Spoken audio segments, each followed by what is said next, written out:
Beleza, galera? Com vocês, professor Leandro, para mais uma videoaula do curso Luther King. Fica ligado que o assunto hoje é a revisão dos dois primeiros grandes reinos. Para quem não assistiu a videoaula anterior, importante, volta lá, baixa essa aula, porque é continuidade do nosso assunto de classificação dos seres vivos. Falamos da classificação dos 5 grandes reinos e na nossa última aula conversamos um pouquinho sobre o grupo dos vírus. Então fica ligado na sequência. Hoje, então, primeiro grande reino Monera e também o segundo grande reino, que é o reino dos protistas. Então a gente vai conversar um pouquinho sobre esses dois importantes reinos da classificação. Galerinha, reino Monera, representantes importantes principais que são as bactérias, as cianobactérias. Vamos dar uma olhadinha aqui como característica importante desse reino. Lembrando que dentro dos moneras, temos os representantes dos procariontes, ou seja, não existe aquele núcleo organizado, falta-lhes a membrana nuclear, não existe a carioteca, portanto esse material genético está o quê? Disperso, espalhado pelo citoplasma da célula. São tipicamente unicelulares, dotados de apenas uma célula. Essa célula vai ser formada pelos 4 componentes básicos que você encontra numa célula. O hialoplasma, essa massa viscosa e gelatinosa, os ribossomos, organela importante, organela universal associada à síntese proteica, a cromatina, onde você vai encontrar o material genético, e a membrana plasmática, ok? Nós também temos o DNA cromossômico nessas bactérias, juntamente com um fragmento desse DNA denominado plasmídio. Isso aqui é muito interessante. Vamos ver daqui a pouquinho qual é a função desse fragmento de DNA espalhado pelo citoplasma e hialoplasma da célula. Cianobactérias, o outro representante desse grupo, contém pigmentos fotossintetizantes. Então a gente vai lembrar que as cianobactérias são tipicamente seres autótrofos, autotróficos. Porém, fica ligado, o pigmento fotossintético não fica armazenado, guardado dentro de uma organela citoplasmática como os cloroplastos. Na verdade, está disperso pelo hialoplasma. Como nós vamos falar pela primeira vez em célula, fica ligado que nós conversamos na última aula sobre vírus. Vírus são acelulares. Então, célula propriamente dita, você vai encontrar pela primeira vez numa célula bacteriana. Então, dá uma olhadinha aqui nessa imagem, revelando as principais estruturas, partes de uma célula bacteriana. Perceba que de fora para dentro, vamos dar uma viagem aqui nessa célula bacteriana, de fora para dentro, você percebe a presença de uma cápsula envolvendo essa célula, formada por principalmente carboidratos e proteínas, protegendo a célula bacteriana. Logo abaixo, a parede celular. Então, lembrando que a parede celular você encontra em algumas células como bactérias, fungos e também nas plantas. Um pouquinho mais interno, a membrana plasmática, que é o envoltório universal. Todas as células apresentam a membrana plasmática. E você vai observar que no citoplasma algumas estruturas merecem uma atenção maior. Perceba que, em termos de organela citoplasmática, você vai encontrar os ribossomos. Nenhuma outra organela que você encontra numa célula eucarionte envolvida por membrana, você não identifica, você não encontra numa célula bacteriana. Porém, ribossomos com certeza.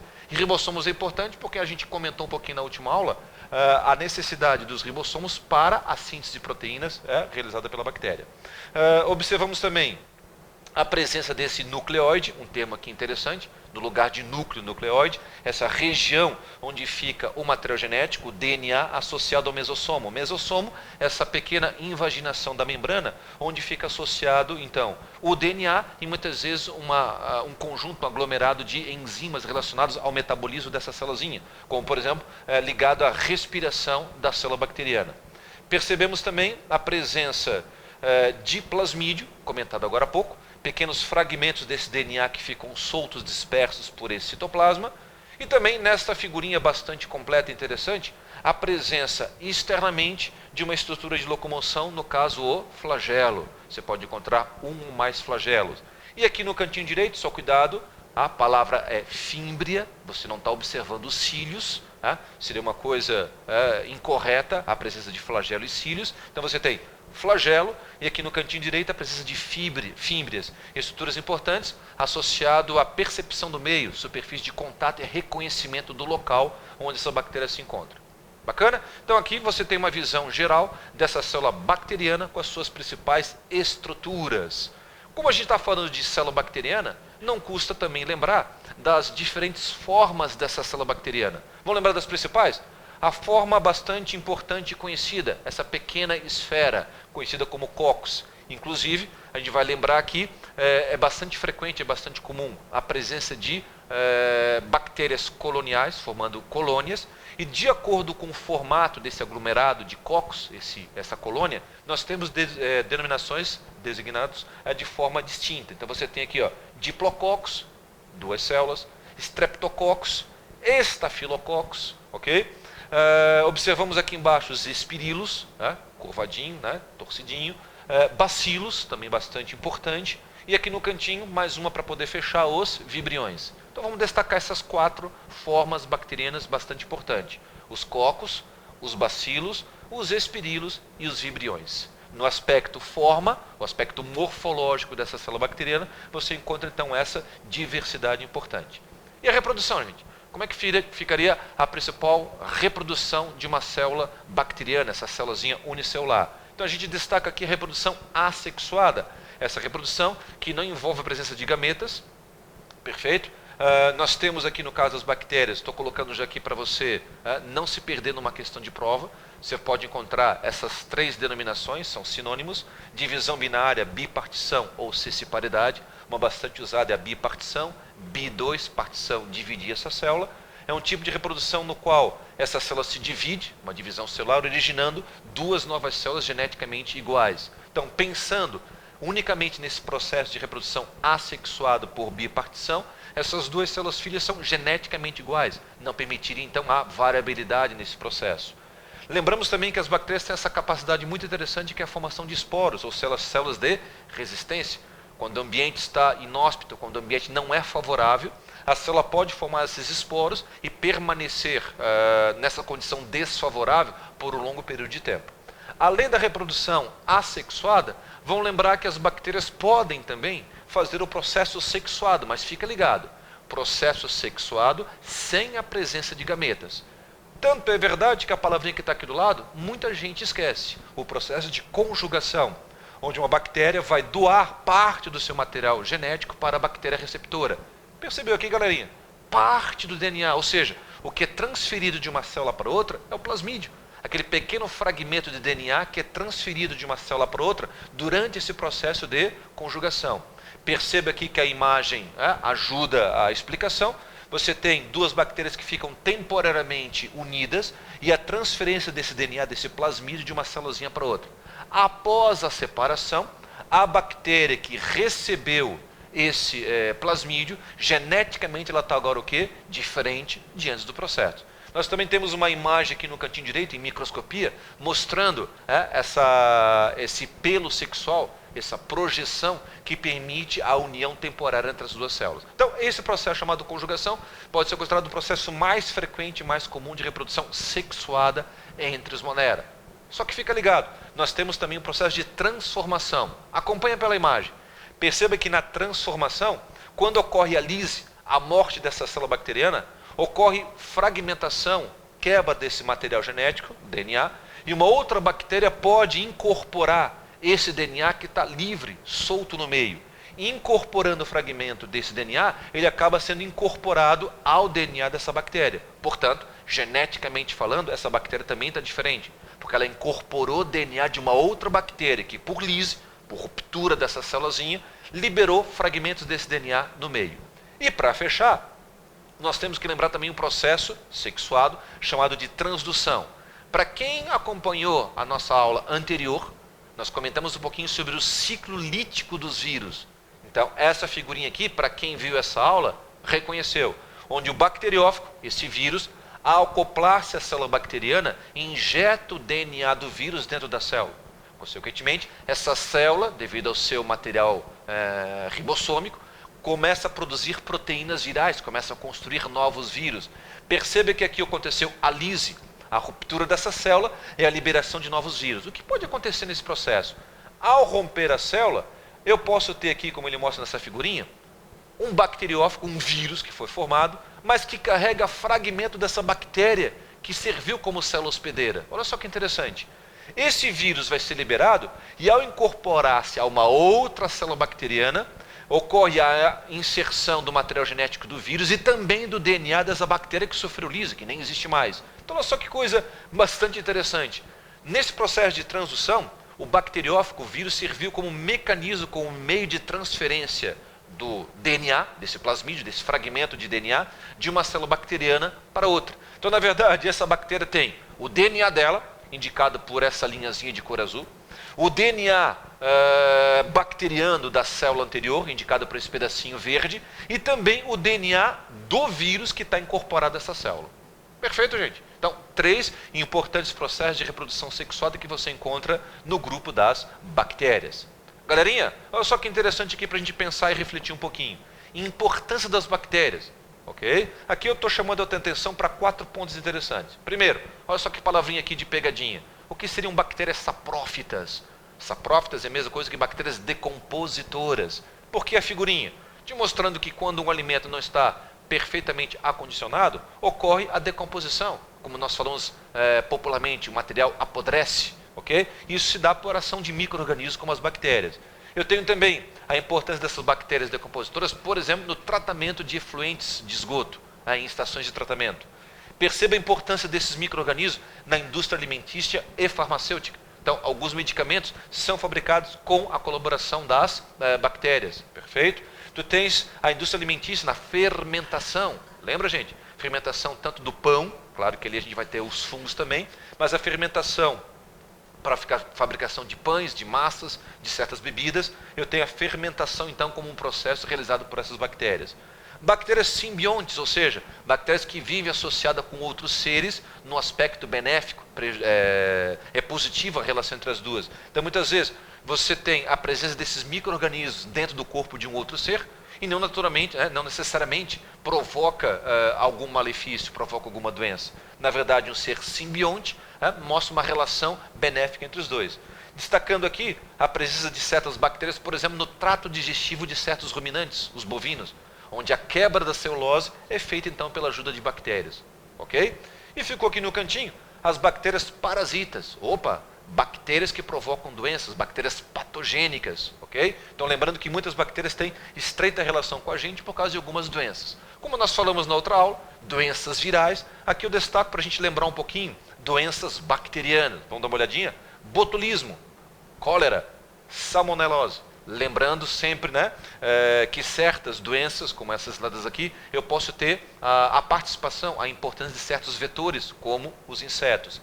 Leptospirose, o tétano, a hanseníase, a tuberculose, doenças sexualmente transmissíveis, olha só que importante aqui 2, a sífilis e a gonorreia, meningite meningocócica e também a pneumonia. Então, destacando aqui alguns exemplos de doenças bacterianas para você sempre ficar ligado nesse conteúdo. Na sequência, galerinha, vamos dar uma revisada aqui no próximo grande reino? Depois dos moneras, o reino importante da nossa tabela de classificação é o reino protista, destacando aqui 2 grupos importantíssimos, os protozoários e também as algas. Fazendo uma propagandinha, uma revisão aqui importante desse grupo famoso que são as algas protistas. São tipicamente unicelulares e também pluricelulares, habitam os mares, lagos e rios em ambiente úmido, bacana, interessante. Então, o habitat, o meio típico das algas é o meio aquático. Estão na base da cadeia alimentar, nós já tivemos uma aula de ecologia conversando um pouquinho sobre isso. Por serem produtores, seres que realizam a fotossíntese, são considerados então importantes na base da cadeia alimentar. Reposição do O2, do oxigênio na atmosfera, como resultado do processo fotossintético, libera o oxigênio para a atmosfera, podendo viver isolada ou em colônias. Antigamente, a classificação antiga considerava as algas dentro do grupo dos vegetais, na botânica. Hoje as algas são estudadas dentro dos protistas, ok? O nosso enfoque um pouquinho maior, um pouquinho mais de detalhe, vai ser em cima dos protozoários, ou seja, os unicelulares, perfeito? Alguns também formando colônias, eucariontes, tipicamente heterótrofos. Então aqui, o contrário das algas que são autótrofas, os protozoários são heterótrofos, tipicamente por digestão intracelular. Alguns de vida livre, ok, mas o nosso enfoque maior vai ser em cima das formas parasitas, aqueles protozoários que causam doenças. Características semelhantes aos animais, claro, porque se você for traduzir a palavrinha aqui, protozoários, se nos primeiros animais, ok? Tem semelhança com os animais? Tem. Locomoção, ingestão de alimentos e ausência de parede celular rígida. Então, algumas características aproximam protozoários de animais. Mas lembre, protozoário unicelular, animais são pluricelulares. A maioria dos protozoários apresenta uma reprodução assexuada, bipartição, como nós vimos agora há pouco, para o grupo das bactérias, e alguns podem também se reproduzir sexualmente, como o processo de conjugação, aquela transferência de material genético de uma célula para outra.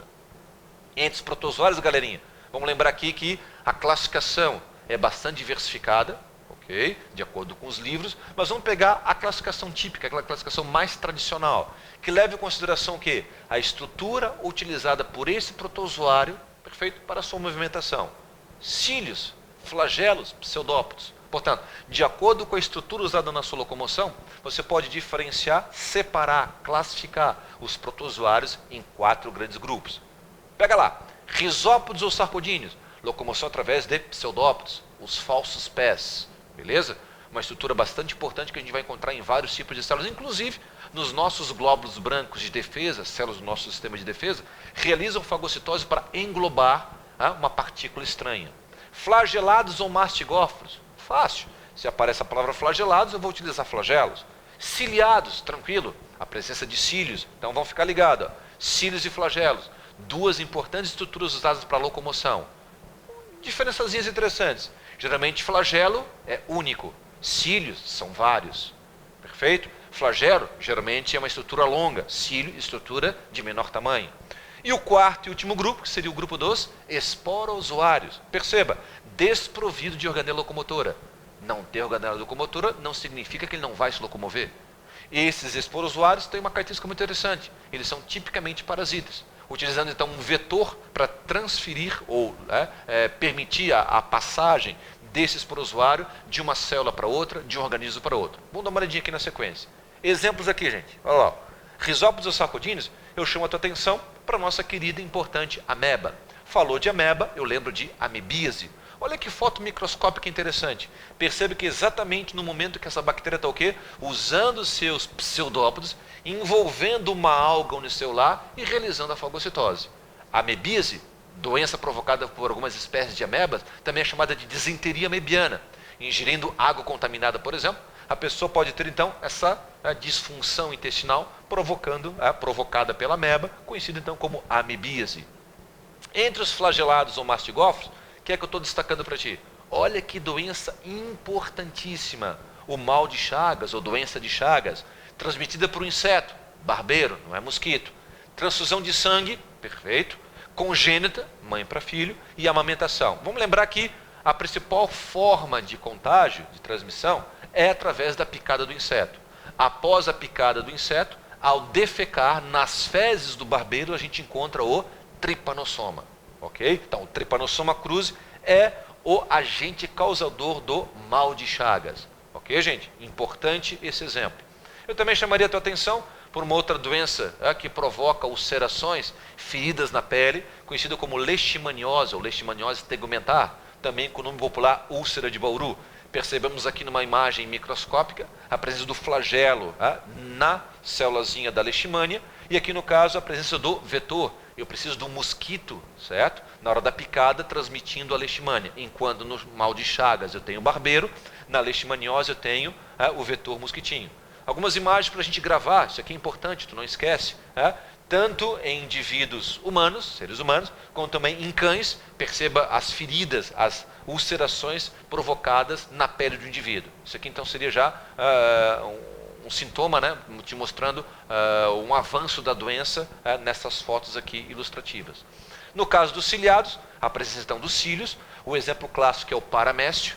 Paramécio não é parasita, é um ciliado de vida livre, mas bastante cobrado, aparece com muita frequência em provas esse representante. E nós temos aqui, para fechar o quarto e último grupo, dentro dos esporozoários, o esporozoário provavelmente o mais importante e conhecido de todos, que é o plasmódio. Perceba nessa imagem aqui da esquerda, uma imagem te mostrando o exame de sangue, algumas hemácias, glóbulos vermelhos, e a presença desses pontos indicando aqui em vermelho a presença de infecção pelo plasmódio. Como aparece aqui no cantinho direito, uma região endêmica, região norte do Brasil, Amazônia, e pela presença também de um vetor. Eu também preciso de um mosquito, no caso da transmissão do plasmódio.